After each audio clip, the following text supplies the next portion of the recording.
रविवार की एक शाम भोलू की चाय की दुकान पर बैठे हैं रामलाल, माधव और कैलाश उपाध्याय।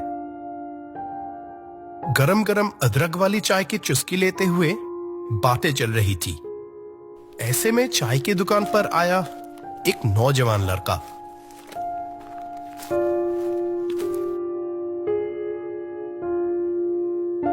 चाचा, कैसे हैं आप? रामलाल, माधव, भोलू जी, सब कैसे हैं? सबने एक साथ देखा तो सबके चेहरे खिल उठी। वो आवाज अनुज की थी। अनुज, तुम आए? तुम्हारे पापा ने मुझे फोन पे सब बता दिया था। पापा ने तो फोन पर सब बता ही दिया है। हाँ, उनके पैर में तो चोट लगी थी। अब वो ठीक तो है ना? हाँ, पहले से काफी बेहतर है। उनका खुद का आने का बहुत मन था, लेकिन डॉक्टर ने ज्यादा चलने फिरने से मना किया है, इसीलिए नहीं आ पाए। बिल्कुल सही किया। और उनसे तो मेरी फोन पर बात हो ही गई थी। मैंने तभी कहा था बेटे को इतनी दूर से न्योता देने मत भेजना, पर सुना नहीं। आप दोनों की दोस्ती तो आज की नहीं है, बचपन से देख रहा हूं। और भोलू जी, रामलाल, माधव, आप सबको आना ही होगा। इसके बाद और भी बातें करके अनुज चला गया। तो तैयार हो जाओ सब शादी में जाने के लिए। अगले रविवार हम अनुज की शादी में रायगढ़ जा रहे हैं। देखते ही देखते रविवार आ गया। कैलाश, माधव, रामलाल जा पाए, पर भोलू की ससुर की तबीयत खराब होने की वजह से वो नहीं जा पाया। बीजापुर से बास में बैठकर वो लोग जब रायगढ़ पहुंचे तब सूरज डूबने वाला था।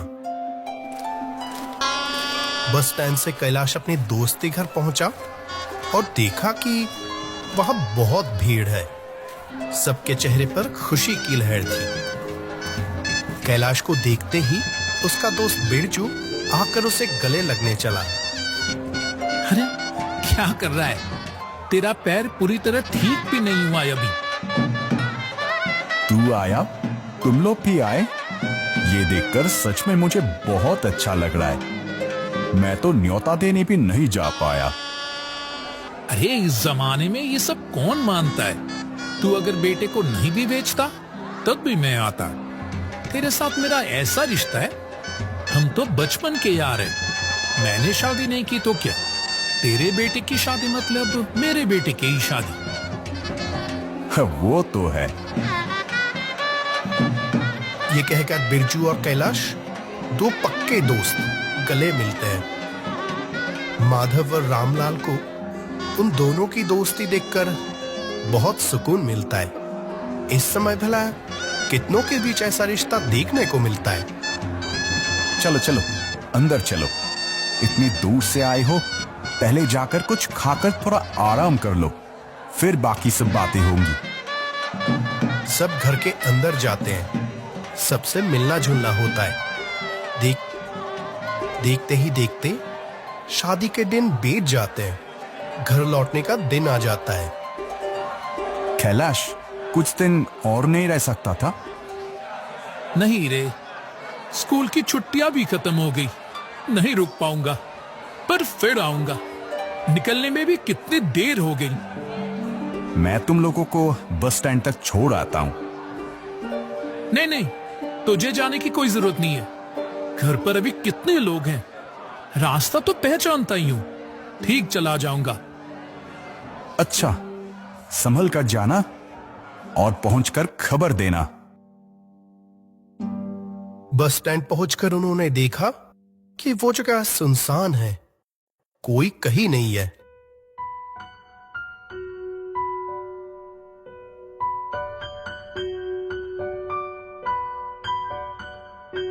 ओ भैया, सुनिए, बीजापुर जाने वाली बस। बीजापुर जाना है? पर बीजापुर की बस तो अभी थोड़ी देर पहले ही निकल गई। अब और कोई बस तो नहीं है आज? मास्टर जी, ये तो बड़ी मुसीबत हो गई। अब क्या करें? आप एक काम कर सकते हैं, इस बगल वाले रास्ते से चले जाइए, नदी के घाट पहुंच जाएंगे। नदी पार करते ही नक्शी घाट है, वहां से बीजापुर के लिए बहुत सारी बस मिल जाएंगी। अच्छा अच्छा, बहुत शुक्रिया। चलो चलो, जल्दी चलो, वरना घाट पहुंचकर मांझी भी नहीं मिलेगा। उसको धन्यवाद देकर वो तीनों उस रास्ते पर निकल पड़े। उन्हें वहां पहुंचने में ज्यादा वक्त नहीं लगा, पर पहुंचकर देखा वहां भी कोई नाव नहीं है। नदी का घाट पूरा सुनसान है। मास्टर जी, यहाँ तो कोई नाव नहीं है, अब क्या करेंगे? ये तो बड़ी मुसीबत हो गई, क्या करूं? अरे वो देखो, एक नाव जा रही है, उसे छोड़ना नहीं है। हाँ हाँ, सही में। ओ मांझी भाई, सुनते हो? इधर आओ, हमें जाना है। कैलाश की पुकार सुनकर मांझी ने पीछे मुड़कर देखा। उसके बाल बिखरे हुए थे, पुराना एक धोती पहना। उसकी आंखें जैसे लगातार किसी को ढूंढ रही हो, स्थिर नहीं थी।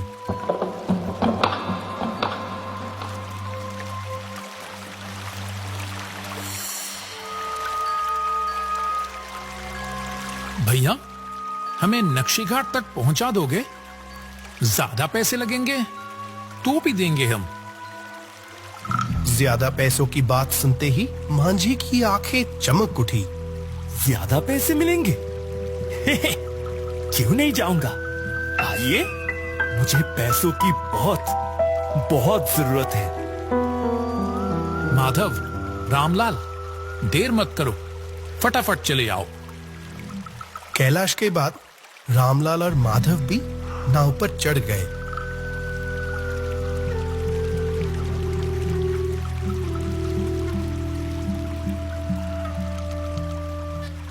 नाव कुछ दूर बहते ही रामलाल ने एक सवाल पूछा। मांझी भाई, क्या आपका नाम संतोष है? बिल्कुल सही, आपको कैसे पता? मैं ही संतोष हूं। मुझे ना सब पागल कहते हैं। आप ही बताइए, क्या मैं पागल लगता हूं? माधव, रामलाल और कैलाश ने एक दूसरे की तरफ देखा। नहीं नहीं, तुम तो बिल्कुल ठीक हो। तुम रहते कहां हो?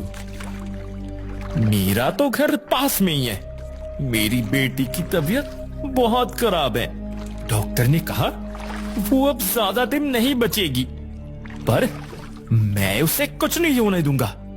वो मेरे पास ही रहेगी। क्या हुआ है तुम्हारी बेटी को? संतोष ने जैसे उनकी बात सुनी ही नहीं, तब भी वो वही बात कह रहा था। मेरी बेटी को कुछ नहीं होने दूंगा, उससे कुछ नहीं हो सकता।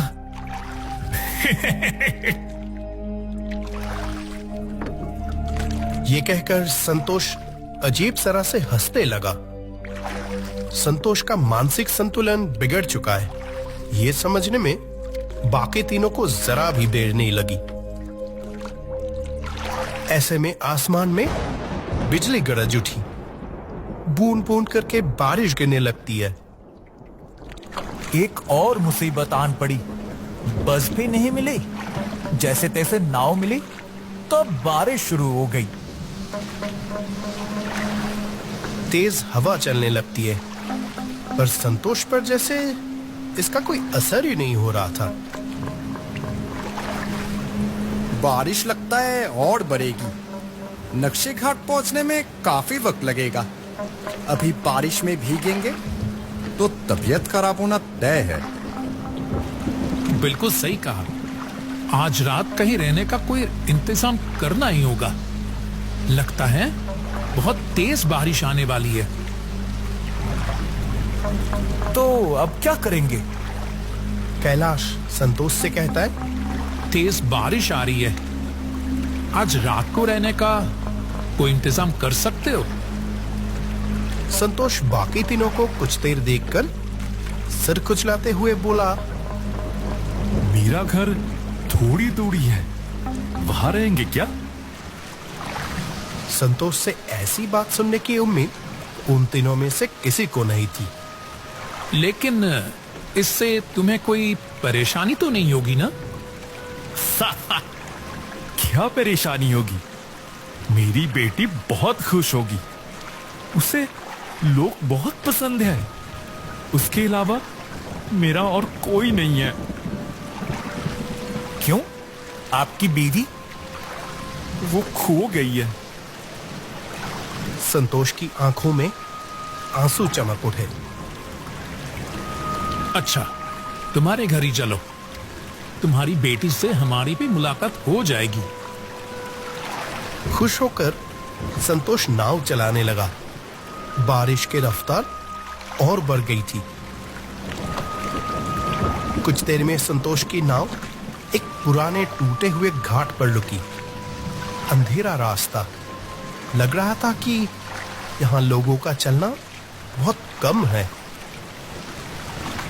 संतोष आगे आगे, कैलाश, माधव, रामलाल उसके पीछे चल रहे हैं। रामलाल ने कहा, मास्टर जी, क्या आपको लगता है इस तरफ कोई घर हो सकता है? इस आदमी का दिमाग भी सही नहीं है।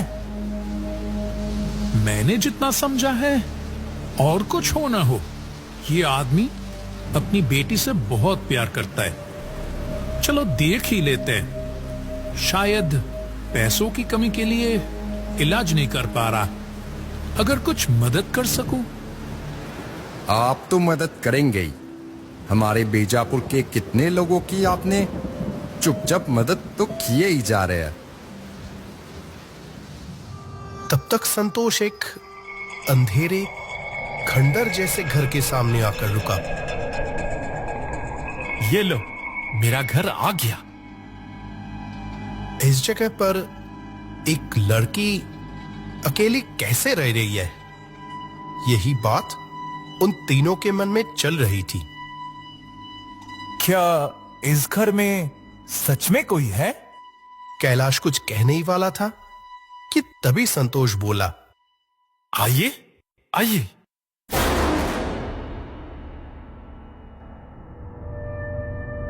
बेटी देख, तुझसे मिलने कौन आए हैं। तेरी तबीयत खराब सुनकर नहीं रह पाई। तू कहती थी ना कि हम गरीब हैं, इसीलिए हमारे घर कोई नहीं आता।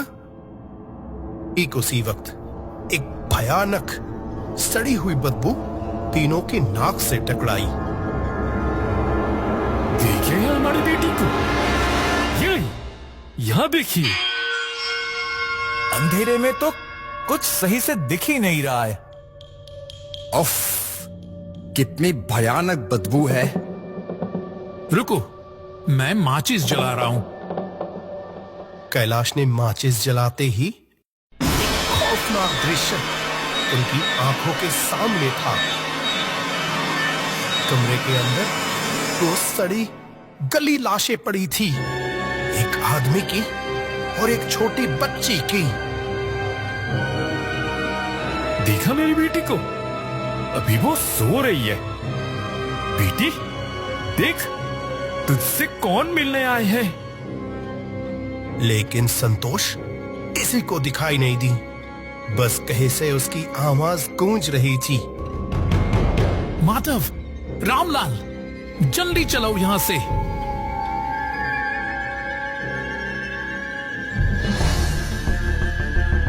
बाहर निकलकर सब लोग नदी की तरफ दौड़ने लगे। मेरी बेटी से मिलकर जाइए, ऐसे मत जाइए। पीछे से संतोष की आवाज गूंजती हुई आ रही थी। दौड़ते हुए वो नदी के घाट जब पहुंचे, पर वहां का मंजर देखकर डर के मारे वो कांप उठे। कहा था ना, मेरी बेटी से मिलकर जाइए। बेटी देख, ये तुझसे मिलने आए हैं। हाँ?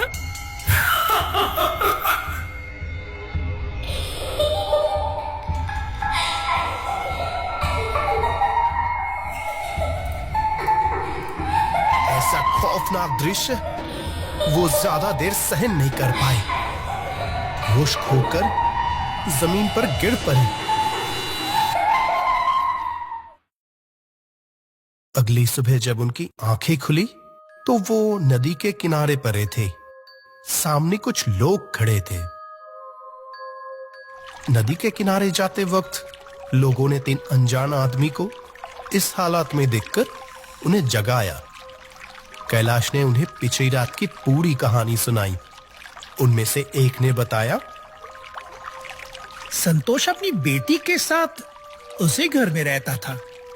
साल भर पहले एक बीमारी से उसकी बेटी गुजर गई।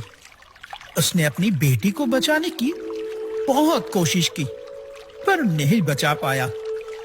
बेटी की मौत ने उसे बिल्कुल तोड़ दिया। पागल सा हो गया था वो। कुछ दिन बाद संतोष भी कहीं लापता हो गया। सुना है वो नदी में डूबकर मर गया। अक्सर गहरी रातों में संतोष को उसकी नाव के साथ नदी में देखा गया है। बेटी को खोकर संतोष की आत्मा आज भी दुखी है, पर अब भी अपनी बेटी को अपने पास रखना चाहता है। एक पिता का प्रेम। उस रात के खौफनाक यादें लेकर तीनों बीजापुर की तरफ निकल पड़े।